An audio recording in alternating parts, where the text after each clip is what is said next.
S'ofereix este espai. Obrim així una nova edició de La Fresca, l'espai que dediquem a l'actualitat més desenfadada de l'estiu amb Laura Grande. Laura, bon dia. Bon dia, Empar. Sí, la revista dona pas a La Fresca estos mesos. La brisa marina i la calor ja conviden a saborir el salitre de la mar. Els primers a fer-ho i els que més ganes tenen, com cada any, són els més menús de la casa. Avui fem una parada a Gandia per saber com s'endinsen en l'aigua alguns dels primers navegants de l'any.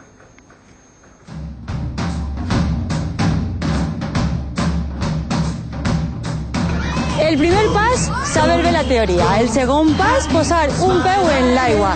I el tercer pas, estar durant unes hores posant en pràctica tots els coneixements adquirits.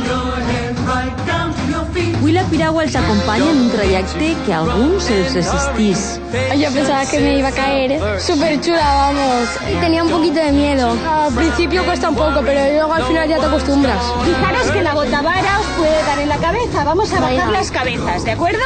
En esta escoleta de mar, la veu adulta consciència dels perills que amaga el Mediterrani, una aigua assotada pels vents de gregal, xaloc i tramuntana. Sí que aprenden que, evidentemente, el viento es el que maneja el barco y, además, cómo tienen que llevar las velas para poder navegar. Pues ser pirata, un capitán Sparrow. Buah, es alucinante.